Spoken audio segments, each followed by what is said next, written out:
इस वीडियो में हम ई इनवॉइस से रिलेटेड एक अपडेट आया हुआ है, उसके बारे में यहाँ पे हम लोग डिटेल में देखेंगे कि आखिर वो अपडेट क्या है और कैसे उस पर हम लोग को काम करना है। तो देखिए, अब एडवाइजरी आया है 4 मार्च को। एडवाइजरी क्या है कि GSTN launches e invoice registration service with private IRPs, है ना। मतलब पहले जो था वो हम लोग एक एनआईसी का जो पोर्टल था ई इनवॉइस का, उस पे जाके हम लोग ई इनवॉइस को रिपोर्ट करते थे विद द हेल्प ऑफ आपका टैली सॉफ्टवेयर है तो उसके थ्रू, या फिर आप उसका यूटिलिटी यूज करके। तो पहले एक सिंगल जो पोर्टल था, वो इनवॉइस रिपोर्टिंग पोर्टल जो था वो सिंगल था आपका ई इनवॉइस वाला।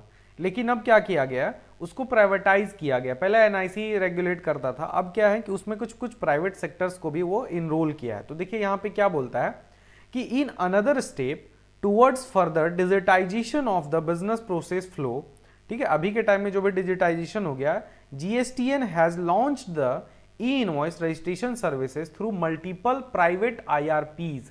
ठीक है, यहाँ पे क्या किया कि बहुत सारा जो है प्राइवेट ई इनवॉइस रजिस्ट्रेशन जो सर्विस है वो प्राइवेट सेक्टर में इनरोल किया है at the recommendation of GST council के रिकमेंडेशन पे। क्या बोलता है कि 4 प्राइवेट कंपनीज, ठीक है, इसमें एंट्री है, जिसमें फर्स्ट क्या है, क्लियर टैक्स है, नेक्स्ट है सीजनेट, ठीक है, ई एंड वाई है, IRIS है business limited, were empanelled by GSTN for providing these e invoice registration services to all GST taxpayers of the country.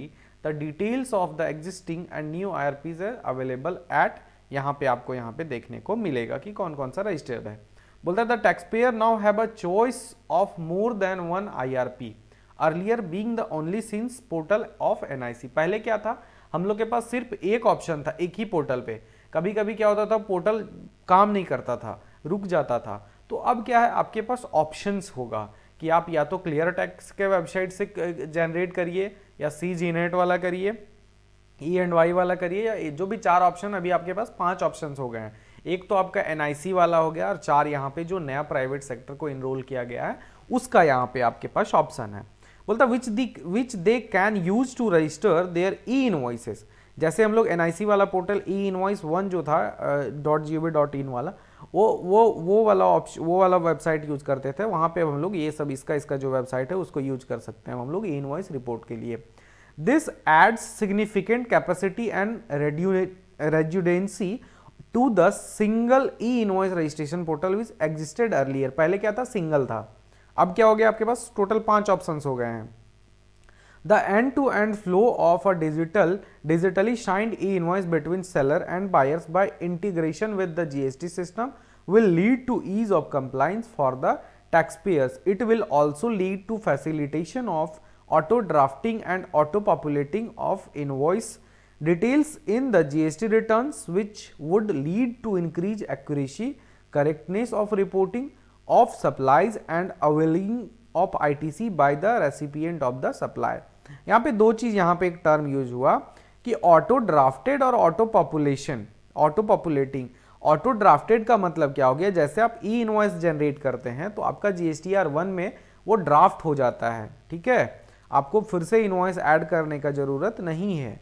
तो ये हो गया ऑटो ड्राफ्टिंग। नेक्स्ट ऑटो पॉपुलेटिंग क्या होता है, ऑटो पॉपुलेटिंग जो होता है, आपका जो सामने वाला जो रेसिपिएंट है, अगर आप इनवॉइस रेज किए तो रेसिपिएंट जो है उसका जीएसटी नंबर में 2A में वो ऑटोमेटिकली जनरेट हो जाता है, तो दैट इज कॉल्ड ऑटो पॉपुलेटिंग। ठीक है, तो ये चीज जो है आपके पास ऑप्शंस है। तो पहले जैसे अगर आप मान लीजिए हम यहाँ पे सर्च करें ई इनवॉइस, ठीक है, ई इनवॉइस जैसे सर्च करते देखिए यहाँ पे ये कि ये इनवॉइस हो गया ई इनवॉइस 1.gst.gov.in, ठीक है, इसमें आप जाते थे, यहां से लॉगिन करते थे और यहां से बनाते थे। अब आपको क्या सर्च करना है, ई इनवॉइस क्लियर टैक्स लॉगिन, ठीक है। देखिए यहाँ पे क्लियर टैक्स वाला जो है यहाँ पे आ गया है क्या, e-invoice.cleartax.in, ये जो वेबसाइट है इससे आप जाके यहाँ से आप रजिस्ट्रेशन करिए। यहाँ पे देखिए क्या बोलता है, अपना जीएसटी नंबर डालिए, नाम ऑटोमेटिक आ जाएगा, और आपको वो जो यहाँ वाला आईडी पासवर्ड है वही आईडी पासवर्ड आप यहाँ से भी यूज कर सकते हैं। सेम आईडी पासवर्ड आपको देके और कंफर्म करना पड़ेगा, तब जाके आप यहाँ से आप रिपोर्ट कर पाइएगा। इसी तरीके से आप ई वाई वाला जो है ई एंड वाई जो है, E and Y e invoice, ठीक है, ई इनवॉइस का जो पोर्टल है उसको भी आप यूज कर सकते हैं। ठीक है। E&Y वाला जो इनवॉइस है उसका भी शो नहीं कर रहा है, लेकिन आपका क्या है कि क्लियर टैक्स वाला शो कर रहा है यहाँ पे पूरा का पूरा।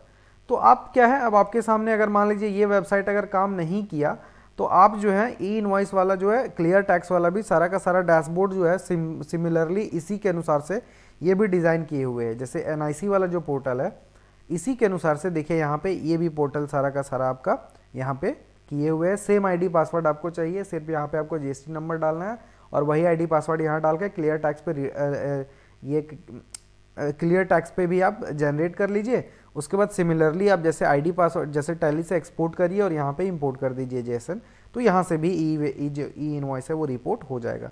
तो इस तरीके से आज हम लोग देखें कि जो आपका ई इनवॉइस का जो पहले एक पोर्टल था, अब 4-4 5-5 पोर्टल आपके सामने अवेलेबल है।